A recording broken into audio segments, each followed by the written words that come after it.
All right, so we are recording. So aloha, everybody. It is Wednesday, which means it's Mystery, Strength, and Hope Day. And this meeting is provided to you by A Little at a Time. A Little at a Time is a nonprofit organization founded by myself and my husband. We essentially help Indigenous people all over the world, particularly in the lower Amazon basin in Pucallpa, Peru, and then also in the Andes. We work with the Queros, we work with the Shipibo. We're also connected to Indigenous tribes here in the United States. And we want to say mahalo and thank you to Mama Hawaii, Mauna Kea, Mama Kocha, Mama Peru, the United States, and to all our friends and family, the winged ones, the creepy crawlers, all of Pachamama, Mama Gaia. So I want to talk to you guys a little bit about meditation today and in the forms that I meditate. So there's so many ways to meditate. And essentially what we're doing when we're meditating is we're cultivating. Oftentimes we might not know what we're cultivating when we're meditating, but essentially what I'd like to teach you is how to cultivate.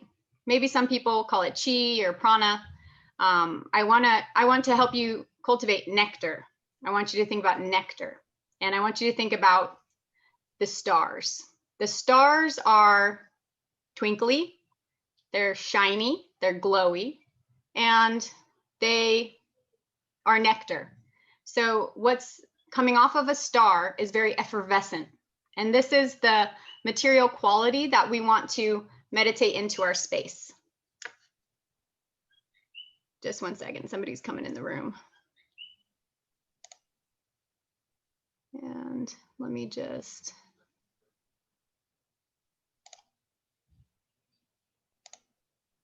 Okay, so I'm going to teach you today Samin Chakwi. Samin Chakwi is a beautiful meditation technique taught to me by Keropakos. I first learned this meditation when I was down in the jungle, actually, and I learned it from a psychic. She just taught me this meditation. She's like, do this meditation. I was like, okay, I'll do this meditation. And then later on, I learned in the Eagle Condor intensive that I went through with Jeff Firewalker, Ellen Kittredge. It was a 9-month training in Asheville where I learned how to meditate even more deeply. I learned Samin Chakwi. And so, and since then I've been learning with Pacos from the Andes, Nusta Pacos, different Pacos from various regions in Peru. So just to qualify the technique and my experience in teaching this technique. The first thing you're going to do is you're going to listen to me explain what a pokpo is. So your pokpo is an energy field around your body. You can think of it like a bubble. This bubble sometimes is thicker in some areas, thinner in some areas. One way to test this is to put your hands out in front of you and then begin to move your hands forward and look for your pokpo. This is something that you're doing and it's very subtle. It's a very subtle energy field. Sometimes there's holes in your pokpo and your hand might just go whoop all the way through. Now, if you have a hole in your pokpo, message me after this and I'll talk with you about that. But for now, everybody has a total and complete pokpo, and that's what we're going to focus on. So imagine a bubble surrounding you. So everybody close your eyes. Imagine a bubble surrounding you.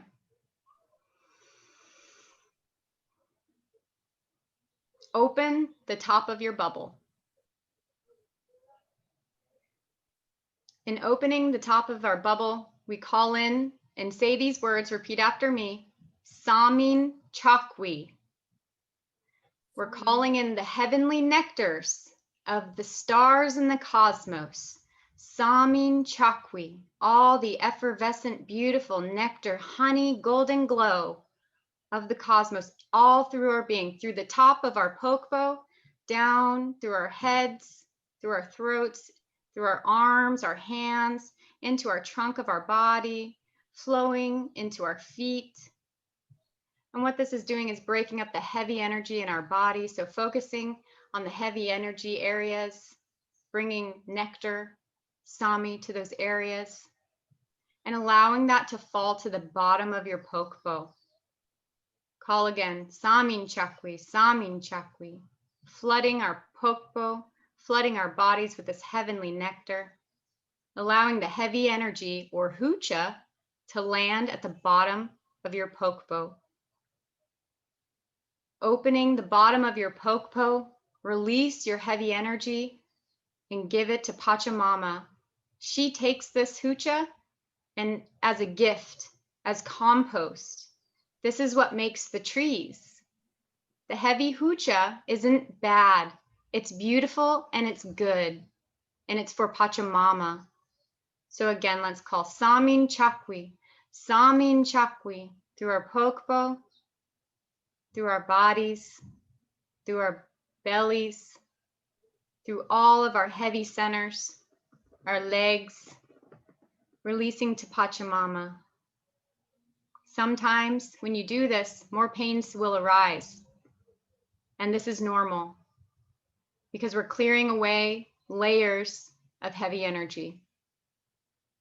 Samin Chakwi, calling it. We call the Sami from the wind, moon, and stars. Samin Chakwi. Cleaning our pokpos, cleaning our bodies, allowing the huchas to fall to the bottom of your pokpo, and then releasing into Pachamama.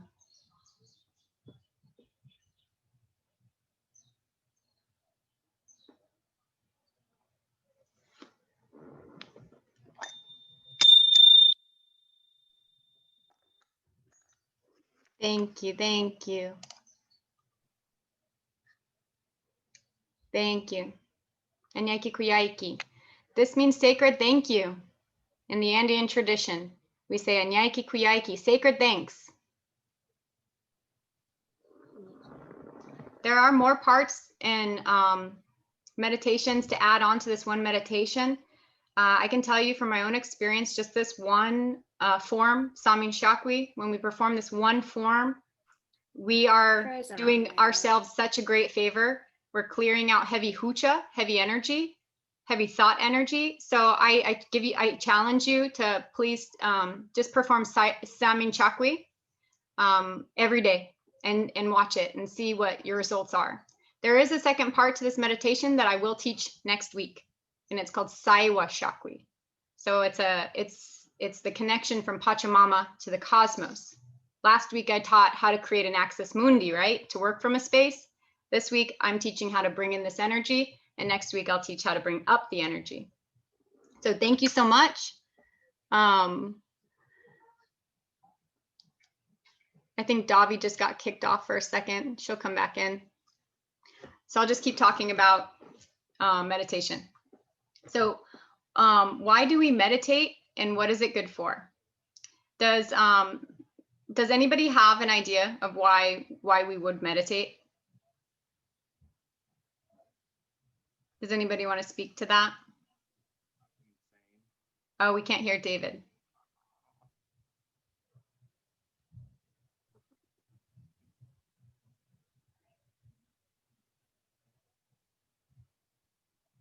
Okay, well, I'll speak to it.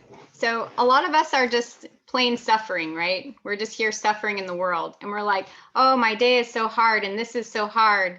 And when I experience, talking to this person, I feel really bad, or, I'm judging myself for not doing well here, and I'm knocking myself down and I'm unable to get out of my bed and I'm so depressed, or, I feel so crazy today. I can't even calm myself, or, oh, I don't even know where I'm going or what to do.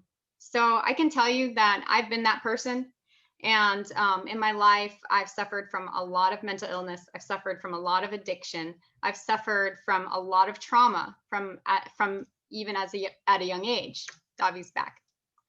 So with those things, with those great sufferings, it pushed me to an edge. It was either I was going to save myself or I was going to kill myself. And so I chose I'm going to save myself. And so in saving myself, I was brought to meditation. The first meditations that I did and learned was Vipassana meditation. It's a free meditation. You can go to it. It's at Dhammapatapa, Dhammakunja. Those are places I went. These are 10-day meditations. You learn to meditate. Now, I've learned many meditations since then. But that first meditation retreat was able to help me understand that we are vibratory beings. I'm a vibratory being. At the cellular level, I'm vibrating. You know, this is science. This is basic science, but you can actually begin to experience that. But because we have a lot of heavy energy, it's dense, you know, we can't really feel it all that much. But when you meditate a whole lot, you can begin to experience this levity. So you become lighter, you release a lot of hucha, you release a lot of heavy energy, a lot of negative thought patterns. I have a degree in psychology. I have some extended education in the area. So I have some ideas about the brain and meditation clinically, and it's proven to be very effective. So continuing on that path, it led me to Andean nature mysticism, where I've learned different techniques to heal the body, not just you know, meditate Vipassana, but to meditate other meditations to balance things out. And I've done that with different Satgurus and different teachers over about a 10-year period. So with all of that said, and you know, I added that in because Davi got kicked off, but she's back now. So Davi, we're so glad to have you on the show, Mystery, Strength, and Hope. And everybody, thanks for being here to support her. I'm sure that, and I know that this message is going to reach so many people. So I'll shut up now. Davi, please, if you could do us a grand favor and share your mystery, strength, and hope with us all. Thank you. Yes. Hello, everyone. And here's a little deep dive into my journey. I'm going to start with my family lineage. My father is from Cambodia, and my mother is German, Irish, American. And so I like to start with family because a lot of who I am is not just the life that I've lived, but it's through the energy that has been passed on from the lives that my family has lived as well. You know, these ancestral energies. My father lived in Cambodia, and he of life, and then there was the war, and whenever there's war,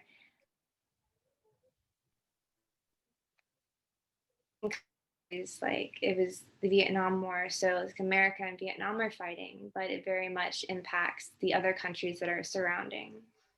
So there was a lot of war that was fought on Cambodian territory, and whenever this happened, my dad actually had to relocate out of his village. By doing this, you basically just gather everything that you have that you need to survive.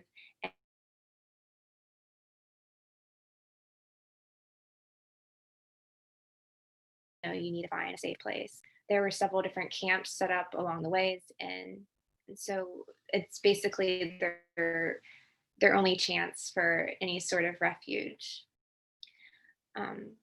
So he goes on this journey and realizes that when he gets to the camp, not all of the camps are very nurturing and welcoming. A lot of them are just farms where they want you to work. So like they'll separate the parents from the children, and the children go and they do the labor that they can handle. So like they're in the rice fields, whereas like the males are sent off to work on like digging, and like the women have their own separate things as well, and they basically separate it out based on skills. So being so destitute, you don't really have a choice. So he bounced around from a few different ones, and some of them, you know, whenever they were being reorganized, like maybe it was better, maybe they are getting fed. I don't know if anybody's seen the documentary that Angelina Jolie actually put together, but it is a very accurate description of like what they go through. To where like even though you're in the fields working all of this time, like that food is not yours. Like you will get beat, you will get humiliated if you even eat any of this. And so, you know, basically they're just slaves. He was able to escape from that and go to a bunch of different ones, but along the way, it's a really treacherous journey. So I remember stories of him like passing through rivers and he just sees bones, on the side. And you, as a child, he has to desensitize himself from that. It's like, well, you need to survive. Don't worry about the dead that's there. Don't worry about the people who have drowned trying to cross this river because this is your only outlet. Um, he's told stories of just walking around and trying to find his family, because oftentimes, like, when you do go into these camps and you're separated, it's like, well, you still don't have your parents, you still don't have your siblings. My dad had 5 siblings, and so he's just walking around, channeling the border and asking people for descriptions. Have you seen this person who looks like this? And eventually they were able to be reunited, and because my tha, which stands for grandpa, was fighting alongside America, um, he was granted the ability to come to America. And so they just picked a random place. They don't know what city, what state. They don't understand any of this. All they're thinking is, okay, we're getting out of this place. America is the land of freedom. It's the land of opportunity. There is hope. We will not have to just survive. And so he got placed in Columbus, Ohio. And this is where he actually met my mother. My mother was in high school during the time, and she was part of a a stability. What do you call it? Whenever you're stabilizing different cultures into it. So she's there helping them get acquainted into the culture. Like, these are the things that you use to clean. This is like how you eat here. And so she met my father through that. Um, Now, my mom has, of course, like her own story as well, as everybody does. How you're brought up is very indicative of the embodiment that you become. She came from a household that was split. And so, having that separation, there is instability within the siblings. There's alcoholism among the parents, there's a lot of confusion, there's a lot of like extra responsibilities that you have to take. And there's also like necessary abuse that comes from siblings, just because they're fighting really hard too. So anyways, my parents collide and they have a child. They have my older sister, who actually had to be kept as a secret, because even though the family was very grateful to be in America and to have this help, it was still two varying cultures. It's like, my mom is white, my dad is Cambodian. Like, that's what they think. Like, you're supposed to stay within your cultures. And that was very much along my mom's side of the family too. Just like, don't date a Chinese. That's what they say, like, Asian people are, they're Chinese, because everybody apparently is. And so it was one of those situations where it's like, they had a child, they were in love, and they had to hide that child. Eventually the family did find out, and they came together, or at least my yay, which my grandma on my dad's side, was like, okay, like, I'm taking care of this child. And so that was really beautiful. um, However, the racial tension still existed, uh, and it was very clear based off of the energies that, like, we all exhibited. So I have 2 sisters. I have an older sister than myself, and then I have a little sister as well. And each of us have like our energetic traumas that were inflicted on us. There is this concept that whenever a child is born, they get the energies from both parents at that state of their life, and it does act as a little bit as a cleansing, but it's also necessarily like being embodied in another individual. And so it was, from a psychoanalysis standpoint, it's very indicative of like where they were in their lives. I'm not going to touch too much on like my individual sisters in sake of privacy, and I can only speak to myself. What I was deemed as a very young child was sick and the weird one. Um, I never felt understood. I always felt that I was an outsider of sorts, and even an outsider in the sense of I didn't feel like I belonged in my vessel. Like I didn't feel connected to it at all. And I didn't really quite understand that at the time, um, because I was always sick. Uh, from age 4 to 28, I'm 28 now. I've been sick my entire life, basically just fighting, going through a lot of different confusion. Um, when I was 4 years old, I would just bleed. Like I would have tremendous nosebleeds and they wouldn't clot, and nobody knew what it was. I would get these fevers, like mystery illness. You know, they run all the MR, all the blood work, and still it's just like it's a mystery. Um, I don't remember too much from that period, but I do have um, some very vivid memories of my first out of body experience. My first out of body experience was when I was 6 years old. I was being rushed to the hospital. I was in an ambulance, and it was the same thing. My nose was bleeding, and it was getting to the point where it was really scary because, like, as a parent, what do you do when your child is bleeding everywhere? That's like a very dramatic thing to have happen. But anyways, I remember being on the stretcher in the ambulance, just like looking up and just like seeing all these lights and seeing these people. And I'm not in my body anymore. I am just right above. I'm watching the situation.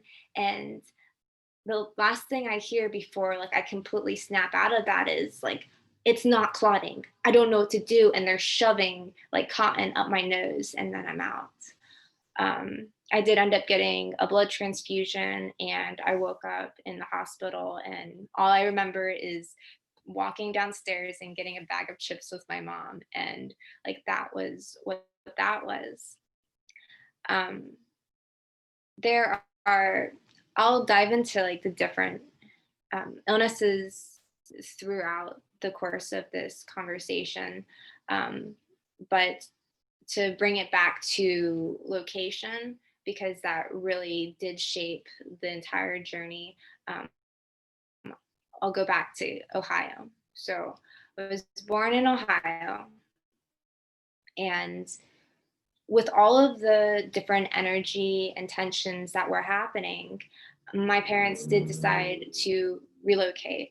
My dad had a friend who lived in Orange Park, Florida, and he decided to come down here and try it and get a job. And so we moved to Florida, and it did feel like a relief. Even as a child, it was just like, okay, like this is new, like this is different energy. But of course, as with any situation, you can't just relocate and expect everything to get better. They're still necessary. There's still a lot of things that need to be worked on. But anyway, so Orange Park, and then my parents decide, we don't want to live in an apartment. Like it's too much. Like the people around us are crazy. It's just not a good environment. Let's move further out, away from people. So they moved to Middleburg. Middleburg is more rural. So um, in this uh, in this transition, we moved to uh, more like a suburban part of Middleburg. And still, that wasn't quite enough because we moved to a cul-de-sac, and it's like, okay, it'll be great because all these children will live here. But then they had these clashes with the parents and just like more judgment being cast. And it's like, okay, we need to move further away from this. So then we moved further into Middleburg. If anybody's familiar with Jacksonville, Middleburg, Orange Park, there's this one road, it's called Blanding Boulevard, and it goes all the way through. Back then, it was the only road that would take you to Jacksonville. Um, Basically, we lived at the very end of that road where it ended. So out in the middle of the forest, there was just this random subdivision. And, it was nice because you're separated from people and you don't have to worry about those energies. But not when you're a child, because you still have to go to school.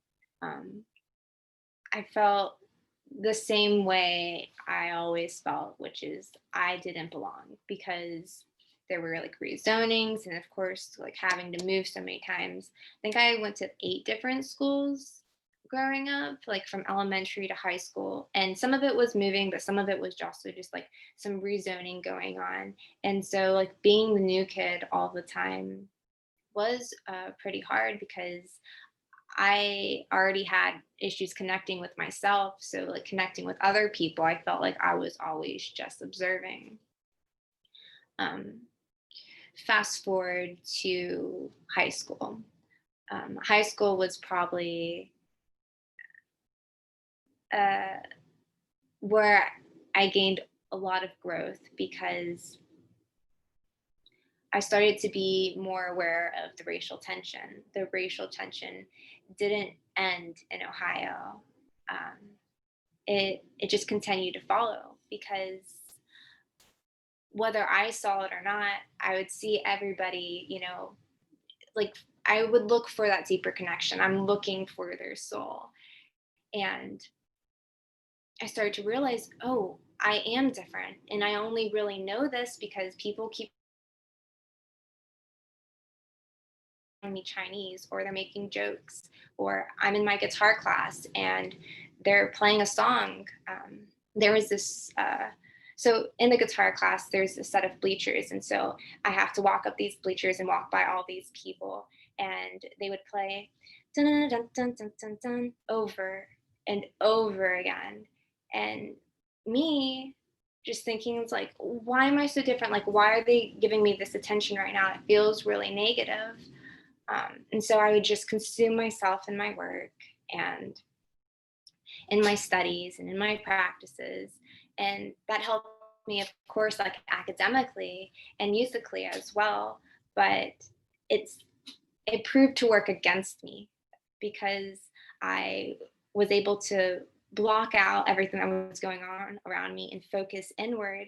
I became really proficient with the lessons that we had to learn. And so we had these proficiency exams, and you would have to sit in the front and play your guitar. And I also took piano with the same teacher. So, like, or play the piano, and everybody is there watching this lesson. And I would get it on the mark, because I practiced, because I'm not focusing on anything else.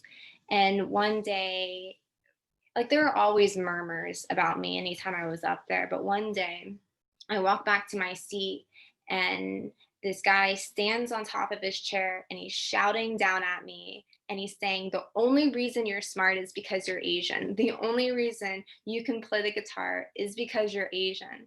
And it just, like, melted me, because I'm like, I'm just trying so hard just to not even be a part of all of this, and it keeps coming back to something that I can't control. Like, I didn't think that I chose my vessel. I know there's arguments about that. We can get there later, but I just felt very much victimized. And like, okay, like, I go home and I feel all this tension because there's depression in my family. There's depression because of family separation. There's depression because of all the traumas that, like, my parents exhibited or had to deal with whenever they're in Cambodia, and like seeing all this death and like their siblings dying. And during this time period, my grandparents also died. There was like a span of, I don't know, 5 to 8 years where somebody was dying every year. And so, so that was that. But going back to the racial stuff, I started to try to find ways to lift myself up. I was like, okay, what if I just make myself some propaganda So I got really creative and I was making shirts for people already. And I made a shirt that said, I heart Asians. And on the back, it said made in China. Not because I was Chinese. I am marginally Chinese, but that also goes into another like racial divide where like Cambodians don't want to associate with anything from China because of like the communist aspect of it and because of all the havoc that it's wreaked. But anyways, I wrote made in China on the back because I felt like that was something that people would understand. They already think that I'm Chinese because I have tan skin. So if I just like walk around like this, and even though on the inside my heart is melting, I'm putting out this front, like I'm strong, I'm trying to convince myself that I am. Um, so my older sister, like both my sisters, like all three of us looked very different. My older sister had pale skin, like she looked like an average white person. And so she was able to have all these friends and there not be any type of issue.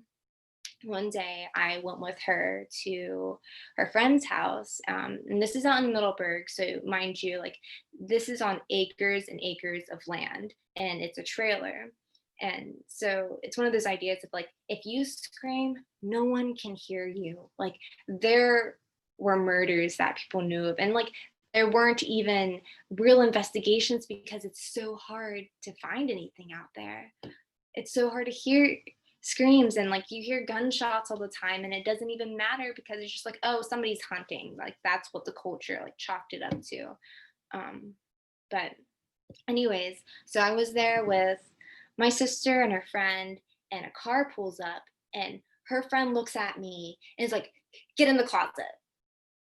And I'm just like, wait, what? It's like, get in the closet. Don't make a sound. And I was like, okay, fine. So I'm crouching in the closet and I'm looking all around me and there's a bunch of candles in there. And I'm thinking like, why am I hiding?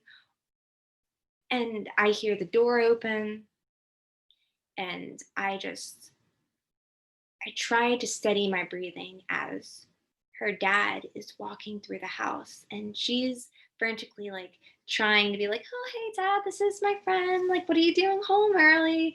Blah, blah, blah. And I'm like holding my breath, like, what is going on? And after her dad left, she comes and gets me. And then she decides to tell me that her dad was a part of the KKK, like one of the leading members. And if he found me, he would have killed me. And I'm just like, wait, what? This is a real thing? Like, we learned about this in school. And like, so like, that's just like one of those experiences where I, I'm feeling a lot of things. And I feel like I'm just kind of existing, being a part of this, and everything is so surreal. Like, I don't understand why it keeps coming back to something that I can't control. Like, I tried to wear so much sunscreen and long sleeves and cover up my face so I can get pale skin, but I couldn't escape it because I still had features that were obviously not like Anglo-Saxon. Um, so that was like the school aspect of it. And then the racial tension started drifting into like family social gatherings because my dad had these family gatherings that we'd go to, and all his friends were Cambodian. And they invited us because they liked him, but the children didn't like us. So it's like one of those parties where the parents go off and they do their thing. They're drinking, they're gambling, they're singing karaoke, they're making food, they're doing their thing, and then all the children go into another room and they just like hang out. Myself and my two sisters were the wallflowers. We were the ones nobody wanted to talk to, yet they would stare at us from afar and speak in Cambodian about us. And you just feel like the negative tone. And it's just like, they don't like us because we're mixed.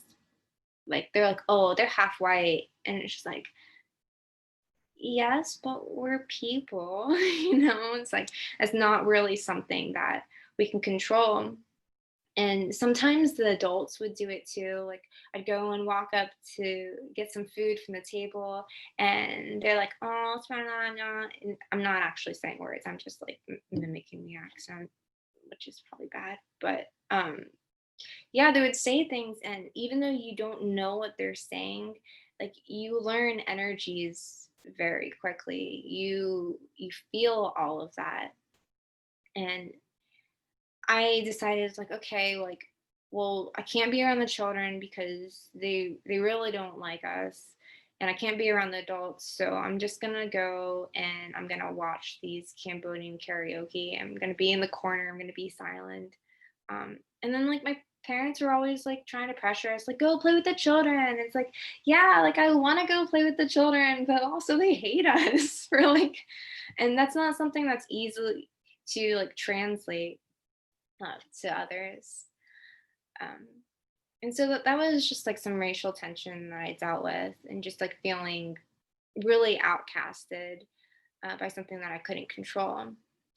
A lot of those feelings, emotions, the lack of acceptance, it flooded into my health as well. Um, Looking in hindsight, I understand how, with all of that negative energy around me and me internalizing it, like I was creating disease within my own body, dis-ease in my body. Like the energy wasn't going anywhere. Like sure, I had some creative outlets, like I would write poetry, I would play a bunch of different instruments, I would draw, I would paint, I would make clothing, I would try to do all these different things, but there was still that very necessary part of me that was suppressed. um, it made me have a severe like I had a lot of walls up all of the time. If you could imagine energetic walls where you're not letting anybody in. It got to the point where like I couldn't receive affection. Like I already wasn't really getting it from my parents, not because they couldn't, I don't want to say anything negative, but like the fact of the matter is like they're going through their own traumas. My mom was really sick. She had all of these different surgeries where the doctors are just like taking out her organs and just like, oh, this is a problem, we'll just remove that and we'll stitch you up and now you're gonna have to heal from it. And also all these different hormone patches because we need to regulate you. And if you mess with hormones, like it messes with your entire body because like we are made up of so much. And it was one of those things where it's like we are the children and we're affected by that because we still have to be a part of this family. And so there were times where things got physical.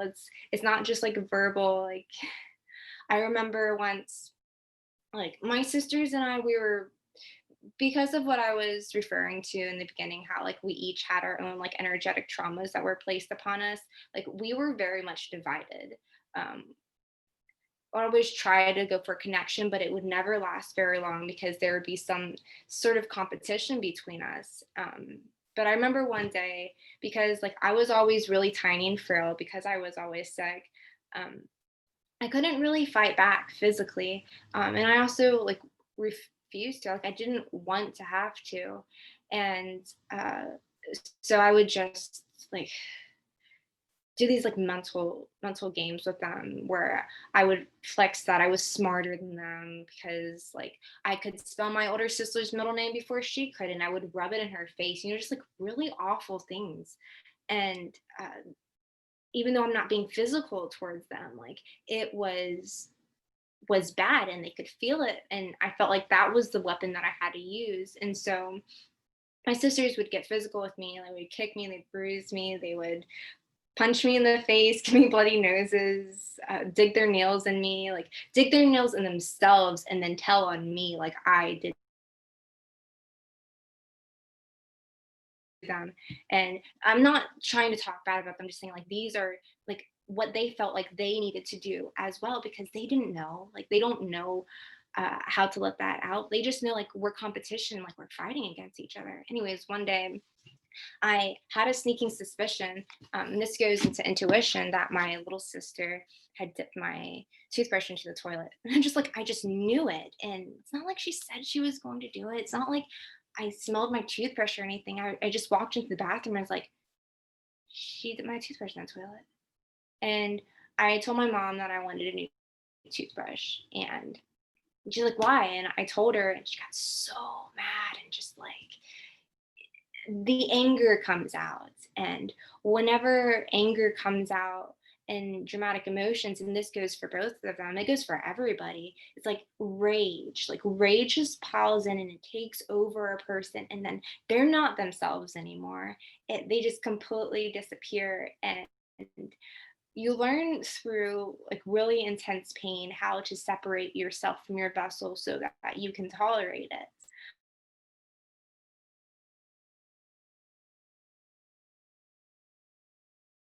Through like a lot of pain and through a lot of sickness, I would have these out of body experiences, where I'm separated and I don't necessarily understand what's going on, but it's happening. And so I started to uh, find different ways to just connect. And I had a like a stuffed animal collection, and they were all monkeys, and I had them all in a ring, and I would talk to them all individually, but they had their own spirituality. Like they all had their own personality, they all had their own names. Like I knew so much about all of them, and so whenever I was going through a specific problem, I would just go to them. This was very strange to my parents. They started freaking out, thinking I was speaking to ghosts. And I was, but in my mind, it's just like, oh, these are imaginary friends. And it's in the embodiment of a stuffed animal, so that's fine. And so they were really my support through a lot of my childhood, like up until I was 12 years old. And then whenever I was 12 years old, I went to school and they like got rid of all my stuffed animals because like you can't keep talking to them. But it didn't stop spirits from visiting me. I would have spirits, good and bad, visit me, and I would be afraid of them sometimes. There was one instance where um, not being afraid of that. Like I just knew somebody's grandfather was in the room, and I didn't want to acknowledge that the spirit was there, but I just like talked to them, and I was like, "Hey, can you tell me about your grandfather?" And like after that presence was gone, that's when I was just like, "Hey, I think your grandfather died, and I'm so sorry." And I just remember them getting so mad because like, how could you make an accusation like that? And next morning, of course, like they found out that it had passed away. And so it's like more and more situations like this started happening. And it allowed me to connect to another realm because, like, I didn't feel accepted in this world. I very much felt more accepted and connected to a spiritual realm because they were always the ones that were supporting me. They were the ones who were giving me advice. And they were my friends even though I couldn't see them. And it helped me really to just trust. Um, and so I think that was the like those were really the first moments where I started to trust in a different realm and started looking for outside help.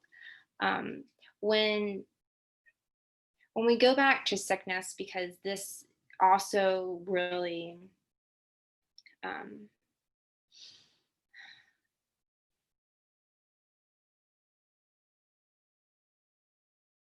brought me closer to the spiritual. I started to try to take charge of my vessel, and really make that connection just like other people had. And um, I feel like I'm rambling a little bit, but I promise it all goes back together. Um, I started a job at Whole Foods, and I was working in the prepared foods department. Um, there was one necessary task, and it's with like rotisserie chickens, and you have 5 skewers of rotisserie chickens, and there's like 5 chickens on each one, and so you just like lift them up there, and every 2 hours you have to rotate them. um, it started to get hard for me because I felt like I was skewering babies onto here, so I started to look at the food differently. It's like, food, no, this is a baby. And this was a dramatic shift for me because coming from a family where my dad's from Cambodia and also just like impoverished, like you live off the land. We had our own garden. We went fishing or crabbing or shrimping every single week. And that was just a part of our life, working outdoors and, it was survival. And so to be able to look at something that I thought was just food before and see babies, it was, it was a little weird. It was psyching me out. And so that floated with me for a little bit, but it wasn't until they changed their standards from pasture raised chickens to free range chickens that I made the connection that, oh no, like these are individuals. Like they're not just grazing out like you see in the pictures. They're not just animals having a life. Like free range can mean that they're in a house, really crammed, packed close to each other. And because they're not in a cage, they're free range. But also, they have been genetically modified so that they have bigger meat on certain areas. And some of them can't even walk and then they're really sick. And I'm just imagining like all of this energy. And it just like put me down a loop where I started to learn about all of the different meats I was eating. Even like fish was probably the hardest thing for me to give up because I had been fishing it out the ocean. I was like, well, you know what? They're in the ocean. They're living a life and it's fine. And then I started to think about us polluting the waters. It's like, but it's actually not fine because I'm going to eat the fish who have like all this like heavy metals in them because of this. And then, just like one thing after another. And so I was like, okay, I'm taking this out of my diet. I went from like being full on carnivore to being a vegetarian to being a flexitarian, which is like when you only do wild things, and then being a pescatarian because I still wanted to eat fish, and then eventually just being vegan and not truly understanding all the health benefits that I would feel. Like I would feel connected with my body because at that time it was just like a mental construct. And I changed positions in Whole Foods and started working in the whole body department. I had no idea what it was. I was just told like you should work over here. That'd be better for you. I was getting a lot of like physical health issues working over there in the prepared foods department. I got like carpal tunnel, tendonitis, things that are really debilitating. Like I couldn't use my entire right arm, and that was really hard as a creative because I'm used to like writing and drawing and doing all this stuff, and just like no, like if I move my finger, I'm going to have like really extreme pain. And even just like going through that whole thing, when a doctor tells you that you're not going to be able to draw again, you're not going to be able to write again, you're going to have this for the rest of your life, just like breaking down. It's just like life is already so tough and I can't use my hand. Like I'm going to live with this forever. And the thing was like, they wouldn't give me pain medication either because it was a workers' comp situation. They didn't want you to get addicted to it. But when you're in so much pain, it's just like, just give me something. Um, and so this was actually the first time in my life that I tried cannabis, like marijuana, weed. And I was the type that was a goody two shoes. Like, no, I do my schoolwork. I'm not doing drugs. I went through that DARE program, and all these things are bad for me. But I was desperate. I was just like, I can't get relief anywhere. And I took my first puff, and for the first time in a while, I didn't have pain. And it's so liberating because when you have pain, just like you just pull inwards and you just like try to manage it, and like all that's where all of your energy is going. um and so it allowed me to be able to navigate a little bit better. And then I of course like or transitioned jobs, and so I was working in the whole body department, and I was studying vitamins and herbs, supplements, and I was like ordering all that stuff, and I was helping people. Like they would come in and ask me questions, and then I realized like, whoa, there's something in nature that can help with everything. And so I went into a really, really heavy deep dive into that sector and wanted to learn everything that I could. I had all these different books and I would just study them. And then there were also like all these different webinars for all these different companies. And you really dive in, and I learned a lot, and enough to where when I was going to doctors, because I was still very sick, like I was suffering really bad in this time with PCOS, polycystic ovarian syndrome. And so this is where like there are cysts that literally grow on your ovaries and they grow bigger and bigger and they rupture. And when they rupture, my goodness, it's the most debilitating pain. It feels like somebody is stabbing you and then they're twisting it. And then there's toxins like just releasing, like if you can imagine like veins or like tree roots just like spreading out, like that's how it feels in your entire body. And because I had like grown up in a family where I was physically abused, like I already had a high pain tolerance, but there's some times where like there was one time up the stairs,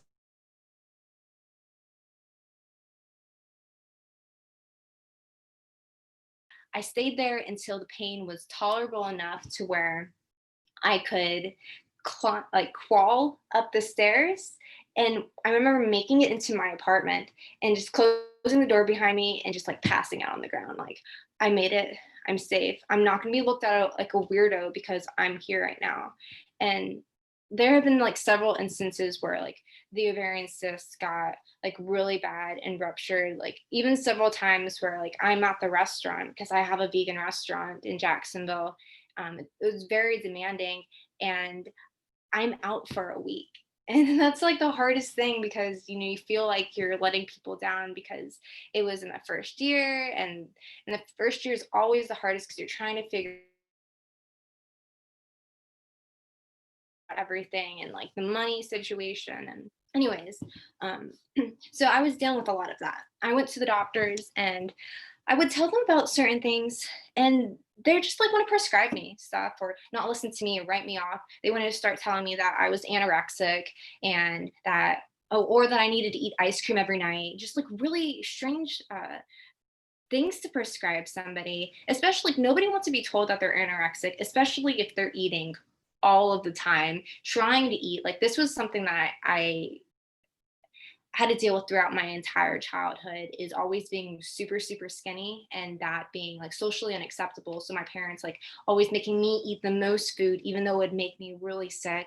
They gave me like giant gallons of milk that they told me to eat drink because they said it was fatty and I would get fat. Like one of their friends told them that, and so I had to drink that. And it was just like, all of this like excess food just made me feel so sick, and I never gained any weight.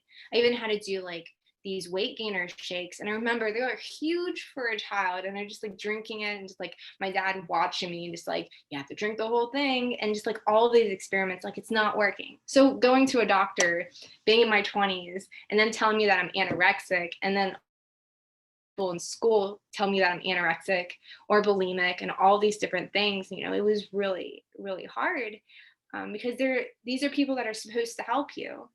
These are people who are highly regarded. And so, like, having all this different advice from doctors, that really just disempowered me, made me feel even worse than I already was. It was really hard to go to them. Um, Going back to like out of body experiences, just because we are talking about doctors, I I would have this sensation just randomly where like I detached from my vessel. I didn't realize I was doing it at the time. I just knew that I thought like, oh, my eyesight's changing because like things look really different all of a sudden. Like I feel really far away, but I'm in control of my body, but I feel disconnected.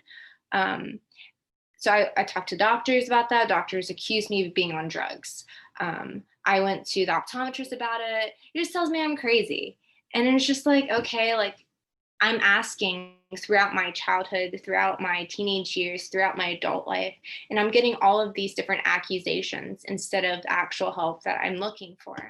I eventually realized that it's a dissociation. Like my spirit would dissociate from my body because it wasn't just happening when I was bored in class, drifting away. It would happen when I'm in really traumatic situations. I had like a few, like what I was saying, going back to like being beat and even being in like situations that I didn't want to be in, even if it was just like verbal or traumatic, like I would separate from my body and I would drift and I would drift and I would drift. And I had to convince myself to come back down sometimes. And like that was always really scary because, like, you know, you're going off into the unknown and you just like don't want to be a part of that anymore. But that's what also allowed me to like really connect with the spiritual realm because like I already had that disconnection with my body. But anyways, like, so I learned about holistic remedies, and then I start to heal myself. I start to take all these different things and they're really helping me. I changed my food diet, and the first thing I noticed when I went vegan is that I had so much energy. It's like, whoa, like I have never felt like this before. And so naturally I just want to dive into it and like feel that even more. And so I dove into that a little bit, and recently I was reading a book about it's called The Secret Life of Plants.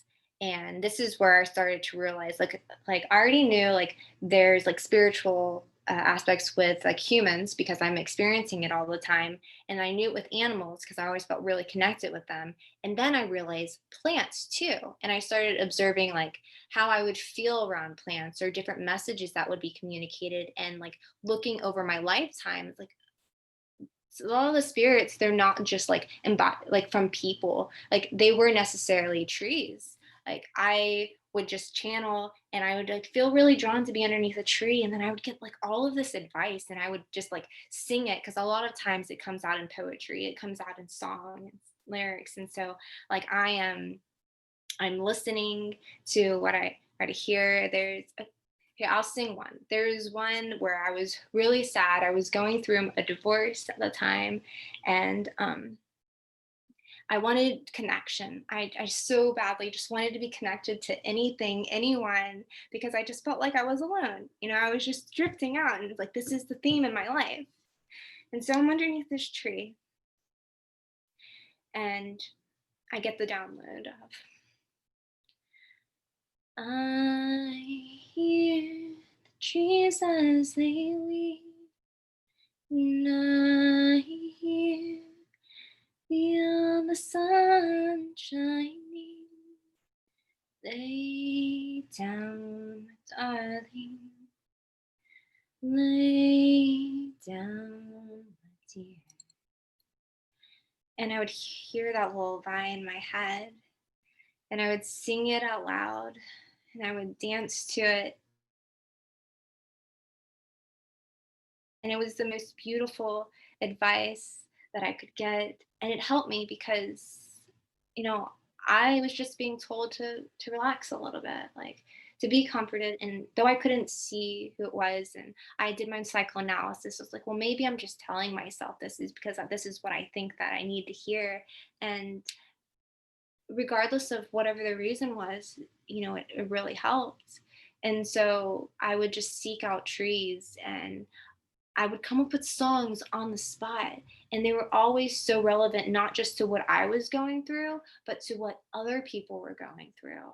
And so I would post them online, and people would message me and just be like, I'm feeling this too. Thank you so much. And it gave me that sense of connectivity. Like I'm connected with nature. This is the most, nature has always been there for me. And now I'm connecting with other people through their traumas, through their pains, and realizing that everybody is going through something, and we're doing it separately, but necessarily like we're going through this together. We're just so divided. And so that really inspired me to just keep sharing no matter how vulnerable it was, because I did get a lot of backlash from like the people that I was surrounding myself with, like my family, my friends, just like they don't understand like why I'm sharing this really sensitive private information, because you're taught to put up a shield, like a protective shield, and you're taught to look a certain way, to act a certain way, to dress a certain way, to have a certain job, to have all of this different types of status. And like I was going against it because like none of that stuff made me happy. I hated money for the longest time. I just recently got over my severe aberration of money, because I saw how much it stressed out my family. It's like, I don't want to feel that. I hate money. Like, I don't want to feel like I have to have all this stuff, because like I don't need any of these things. I just want like whatever I can have to survive. But that gets really hard when you're in a business, because like my business is a mission. And I just wasn't open to receiving it. I felt really awkward at the register, even though it's an exchange of like food to people. I would I would feel ashamed for like taking it. Like, I don't want this. Like, I really don't want this. I just want to be able to give you the food, but I can't give you the food because like we're in this society where like money is the currency. So like that's some of like the mental anguish that goes with it. But in order to like get through all this stuff, it's like of course like I'm connected with all these different things, but I also dove into like yoga and learning how to move energy that way. I of course, like my vegan diet, then it was like learning about all these herbs and supplements. And then I started juicing. And then I started diving into like tarot cards, because like there's another level of healing too, when it's just like you're pulling cards and it's like giving you answers and questions to like all these different riddles. And even though like of the occult, like I grew up in the Bible Belt, you're not supposed to do these things, but it's like what's helping me right now.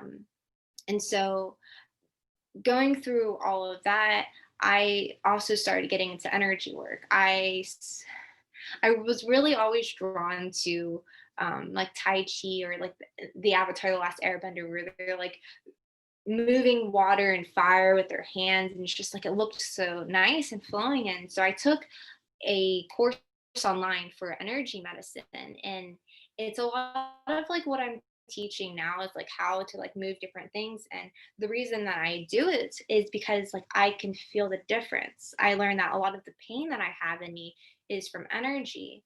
And also a lot of the mental anguish that I have, a lot of like the depression, the feel like the heartbreak, the feeling like you're not accepted, like all of this energy in here, it's manifesting as disease in different parts of your body. So going back to PCOS, that PCOS came from emotional trauma. Uh, it was more like love afflictions, like never feeling like you're enough, like giving, giving, giving, and not being able to receive enough. And necessarily that's because of expectations, right? Like you do something really nice for someone, and you want them to like thank you, I love you, or give you a hug or something, even though you have your walls up and you don't want to necessarily do that. And so I started making the connection that every time I would cry a lot, and I would cry a lot in my adult years because I wanted to be loved in a certain way and I felt like I wasn't getting it, I would get sharp pains right in my ovaries. And I was given a book on ancient healing secrets, and it talks about this. It's like it basically gives you all of these different emotions, and it tells you where in your body it manifests as pain, and that's where your disease comes like starts. And it's like, yeah, like I am holding a lot of energy right here, and when you're holding energy in a place, it's making the area vibrate at a different frequency. And so certain viruses live in those frequencies. And I was like, wait a minute, so this isn't just hereditary. Like I can get rid of this using more than just herbs, using more than just my diet. And whenever I started to be conscious of that, I started making energetic severances. And that's the practice of going through your life and figuring out what's not in alignment with you. Like, what is causing friction that makes you feel uncomfortable? And I would write it down and be very intentional and saying, like, I'm cutting this energetic tie. And, you're doing it for the betterment of the other person and also for you. And like, when I started to go through and do that, um, I noticed relief. Like, I would just feel lighter. And it's very much in the mind, right? Your thought controls so much in your body. And I just went on this, I wouldn't say rampage, because it was like over a period of years where like I would just sever things. Like I severed energetic ties with friends, I severed energetic ties with family, all these things, not because I didn't love them. I love my family so much, but also I see their pain, I feel their pain, and I felt their pain for so long. And when you're empathetic, it's like you take on all that pain like it's your own. You seriously think that you're the reason for things to be happening, like things are happening to you. And so when I started to make those severances, then I started to embody my own energy. And that was an environment where like I did feel happier and lighter, and I could interact with those individuals that I cut the energetic ties with, but I wouldn't feel their pain. I would see their pain and want to help them, but I wasn't like actually feeling it. And so like that's how energy work has helped on like one level. I feel like I don't know how long this is supposed to go on for the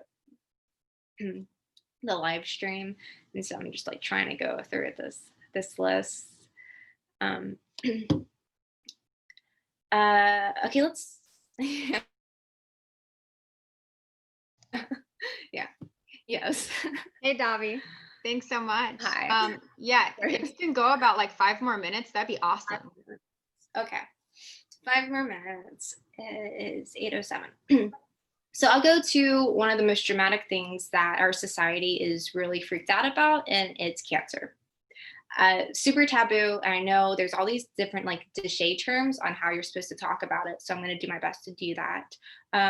I developed cancer. Like I think it was 7 different types of cancer in different areas of my body. And it really made me jumpstart into taking all of these different things that I had learned and put it into practice, because I didn't want to have to go through the same traumas that I've seen so many women in my family go through with cancer, all these different procedures. And then them all dying or just like suffering through it. And I didn't want that fear. I wanted to prove that like you can get rid of it with natural healing. And so I went through and I stumbled upon bioradionics. It's like a frequency treatments that you can do. And it's along the same mode of understanding that your body is energy and it vibrates at a certain level. And so by picking up on the frequency of the different types of cancers, I went through this therapy where they would shoot the frequency back at the cancer, and over time it would disappear, and they like slowly raise the vibration of the area. It's non-invasive at all. And so going through that for like a couple months, I finally was free, and like free in the sense of I have energy. I'm not fighting my vessel anymore. I'm not fighting the world out there anymore. I finally felt connected with my body. And that's something that I had always wanted. Um, and so that's what I'm embodying now. I do have a mission to raise consciousness, and I do that through my business. My business is the Murray Hillbilly, but it's actually more than that. My This is something that it'll probably be revealed in the future when there can be a whole diagram. But these are very exciting times, because a lot of the different things that I want to see in the world, the change that I want to happen, that I know is necessary to help like masses of people change, like a lot of them are being manifested right now and they're coming into fruition. Um, so uh,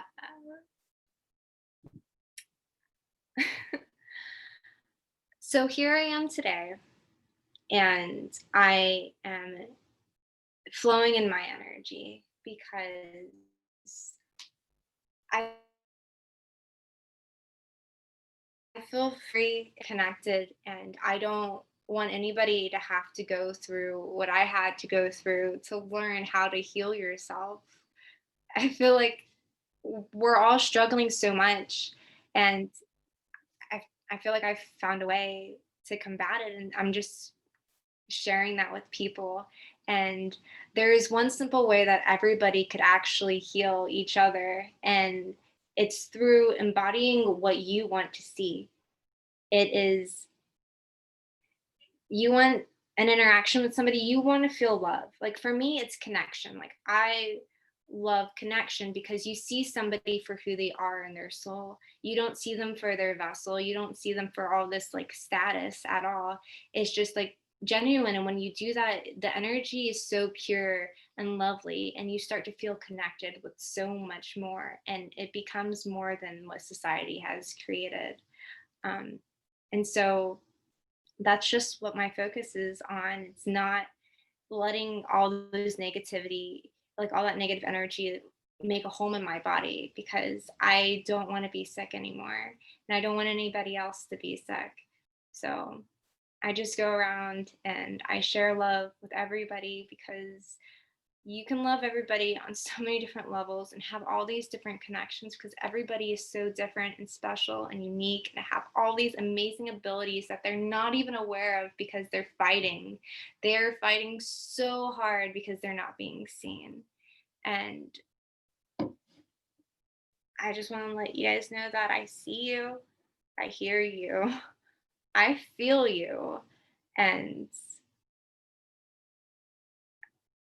I'm here with everybody.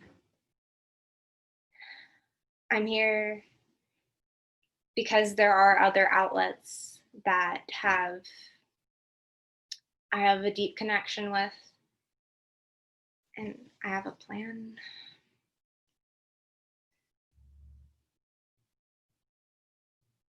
That's all I have to say.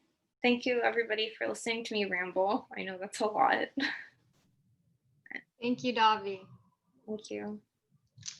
Namah Shivaya, dear sister. Wow. Woo, Davi. Woo. Diving into my past. Wow, wow. I was so excited to hear your story. All the feels. I need to do some like energy. Just go bathe in that, sister. We'll all bathe in it. Let's all bathe in Davi's beautiful energy. Thank you. Thank you for sharing that. You know, I think it's everything that you said, I can relate to some degree. Some things I have no idea about. And, you know, I'm just so happy to open the space for people so that they can hear these stories that other people have to share. You know, a few things that stuck out to me from your beautiful, eloquent speech is, so what I picked up on from what I heard you say is that if we go forth with focused intentions, honest speech, and directed action, all that we are trying to cultivate will grow and flourish. So that's what I hear. And Davi, you know, she's like a first line leader. Like she's like a leader in the rainbow, a leader of soul healers, a leader in the light path. And, you know, she came here because she's an advanced soul, to investigate these things for us. And so thank you for doing that work for us, Davi, and we greatly appreciate it. Something that I've been working on lately has been cutting energetic ties. And I didn't really understand that process. But you spoke to it like so clearly. Like when we cut those energetic ties, we embody ourselves more fully, and we can actually be way more present for people that way. So it reminds me of codependency. It's like when we say, oh, I can't do this because of somebody else. Well, that's like they're energetic in our field. But when we cut the tie and we become ourselves, we are acting in accordance with our our dharma or in alignment with our soul, and we're not being we don't have interference from other energetics. Is that true? Yeah, no, I mean that's absolutely it. It's because you don't recognize your own energy if your body is flooded with the outside energy. And so whenever you are able to sever it, it's like, okay, you can feel within yourself, and then you just start to recognize like what's going on around you. And that's honestly the if you're coming from a healing standpoint, like you can feel more compassion for somebody because you're not just feeling it all, you're seeing it instead. Right, right. So you're becoming a witness to it. Yeah. So you're able to witness others. Yeah, you can witness it, and then you have free energy to put it together in your mind, like, what can I do to help this person right now? And you'll be amazed with how intuitive it is. Like, we all have like healing abilities, and it's as simple as just like touching someone, like putting your hand on their shoulder. You can release so much weight because you're giving them like this light energy that's saying like, I see you, I hear you, I feel you, I love you. Like, you don't have to feel that, like, let it go. Nice. Thank you, sister. Thank you so much. Um, it looks like our dear sister from the jungle made it, Sylvie.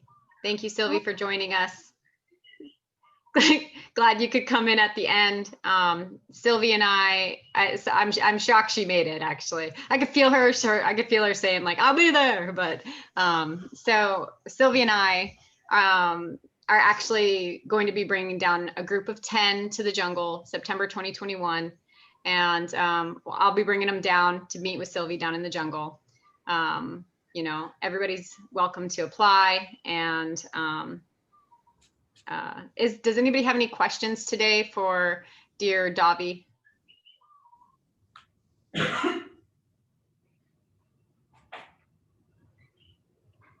Okay, well, if you do, you can shoot them over to me on Facebook, or you can shoot them over to Davi on Facebook. And Or Instagram as well. If you just Davi Janda, like DAVIJINDA. I promise, like within space time, like I will get back to you, and the timing is always divine. I promise. Awesome. Awesome. Well, thank you so much. I'm actually on my way to Volcanoes National Park here in Big Island, Hawaii.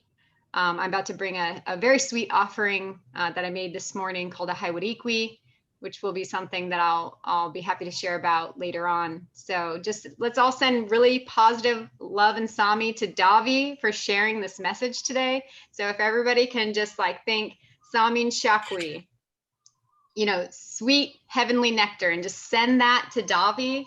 Let's do that for her now. Everybody in the whole world, if you could just send Davi all the love and light and support, because she is a voice of the people and she knows a way home. So let's send the light.